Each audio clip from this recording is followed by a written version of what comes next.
আশা করছি সবাই খুব ভালো আছো, সুস্থ আছো। আর আজকের ব্লগটা শুরু করছি ভোর ভোর। এখন বাজছে ঘড়িতে ঠিক 5টা। আর উঠেছি হচ্ছে 3:30 সময়। রাতে খুব একটা ভালো করে ঘুমাইনি। কোথাও যাওয়ার থাকলে আসলে ঘুম টুম হয় না, তবে এখন মনে হচ্ছে একটু ঘুম পাচ্ছে। রেয়ান ঘুমাচ্ছে, রেয়ানকে ওঠাবো, রেডি করাবো, তারপরে বেরিয়ে যাবো। ও বলা হয়নি কোথায় যাচ্ছি। তোমরা যারা ডেলি ব্লগ ফলো করো তারা হয়তো জানো, আর যারা নতুন দেখছো তারা হয়তো জানো না। আমরা যাচ্ছি কলকাতা। তো চলো যাওয়া যাক, রেয়ানকে ডাকি, ডেকে রেডি করাই। সারাদিন কি করছি না করছি সবই তোমাদের সাথে শেয়ার করব। তো আমরা আজকে যাব হচ্ছে মাসিমণিদের বাড়ি। ওখানে 2-3 দিন থেকে তারপরে যাব আমার জায়ের বাড়ি, তারপরে যাব আমার বাপের বাড়ি। তো চলো ব্লগটা শুরু করা যাক। এখন বাজে ঘড়িতে ঠিক 5টা। আর আমাদের ফ্লাইট হচ্ছে সকাল 8:30টার সময়। এখনই কিন্তু আমরা রেয়ানকে রেডি করে বেরিয়ে যাব। আমরা কিন্তু পুরোপুরি রেডি হয়ে গেছি। আর আগের দিন রাত্রেবেলা সব গোছাগুছি করে রেখে দিয়েছিলাম। কোথাও যাওয়ার থাকলে অনেক কাজ থাকে, সেটা তো জানোই। আর আমরা গেলে অনেক দিনের জন্যই যাই, 1 মাসের জন্য এবারে বাড়ি যাচ্ছি। সেই জন্য কিচেন বলো, ফ্রিজ বলো, সব ক্লিন করে রেখে দিয়েছি। আর রেয়ানকে এখন ডেকে তুলে দিচ্ছি।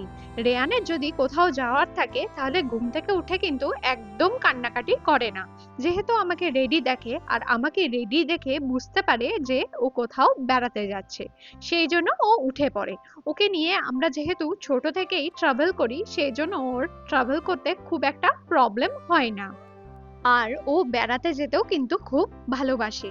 যেই না ওকে বলেছি চলো বেড়াতে যাব, সেই উঠে পড়েছে। আর জল টল খাইয়ে একটু ব্রাশ করিয়ে দিয়ে ওকে রেডি করে দিয়েছিলাম। আর ও দেখো নিজের আবার ব্যাগ নিয়ে যাচ্ছে। ওইটুকু পুচকি আবার সবকিছু বোঝে। যেহেতু আমাদের দেখে সেজন্য ওরও একটা লাগবে। আর আমাদের লাগেজ এরকম বাইরে বার করে দিয়েছিলাম। সব চেক করে নিচ্ছিলাম যে ঘরে সবকিছু বন্ধ করে দিয়েছি নাকি। যেহেতু অনেক দিন থাকবো না, আর কোথাও যাওয়ার আগে আমি কিন্তু সিলিন্ডারটাকে অফ করেই যাই। এই যে রিসেন্টলি আমাদের ফ্ল্যাটে আগুনটা লেগেছিল, তারপর থেকে কিন্তু আরো ভয় পেয়েছিলাম। আর দেখতে না দেখতে পৌঁছে গেছি এয়ারপোর্টে। আর এয়ারপোর্টে এসে দেখি এখন কিন্তু সবই অটোমেটিক করে দিয়েছে। আমরা 2 মাস আগে দুবাই গেছিলাম, তখন কিন্তু অটোমেটিক জিনিসটা চালু হয়নি।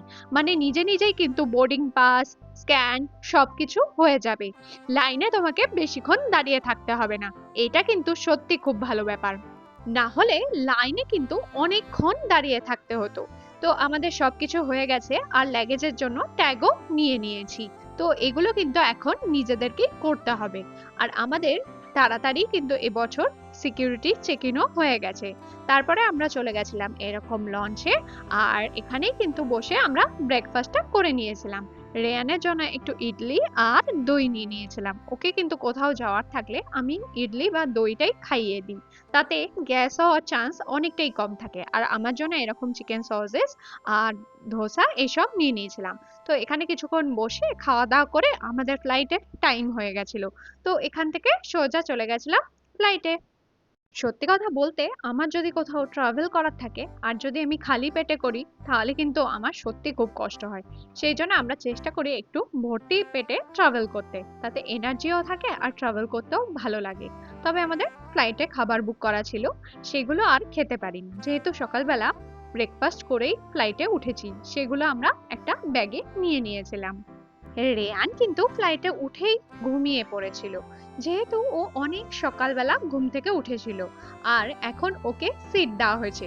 যেহেতু 2 বছর হয়ে গেছে, সেই জন্য কিন্তু ওর পুরো টিকিটটাই লেগেছে। কেমন দেখো, ও তো একটু ওর সিটে বসেনি, যেহেতু ঘুমিয়েছিল সেই জন্য আমার কোলে কোলেই এলো।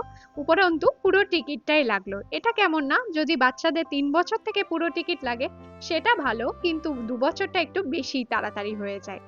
আর দেখতে দেখতে আমরা কলকাতাও পৌঁছে গেছি।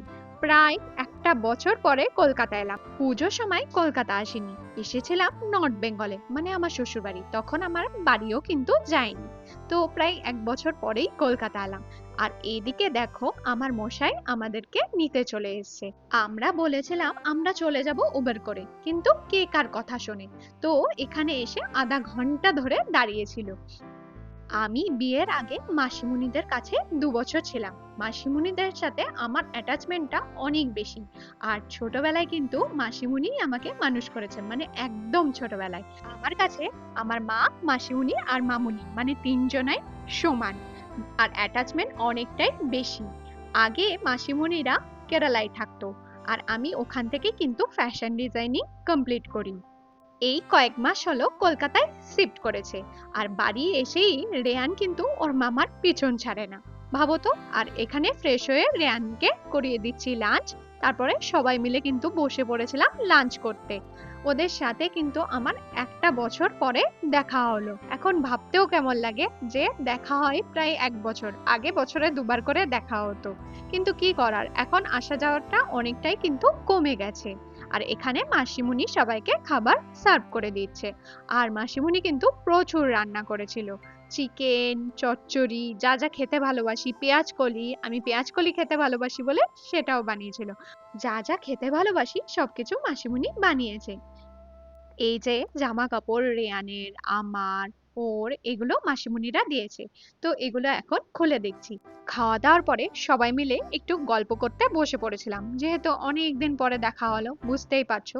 তারপরে যেহেতু সকাল সকাল মানে রাত ভোরে উঠেছি, সেই জন্য পেয়েছিল ঘুম, আর ঘুমিয়েও পড়েছিলাম। আর এই দেখো বিকাল বেলায় তোমাদেরকে দেখায় মাসিমুনির গাছের গোলাপ কত সুন্দর হয়েছে। তো গোলাপ দেখাতে দেখাতে আজকের ব্লগটা কিন্তু এখানেই এন্ড করছি। যদি ভালো লাগে একটি লাইক দিয়ে দিও, আর যদি নতুন বন্ধু হয়ে থাকো তাহলে চ্যানেলটাকে সাবস্ক্রাইব করতে ভুলো না। Thanks for watching.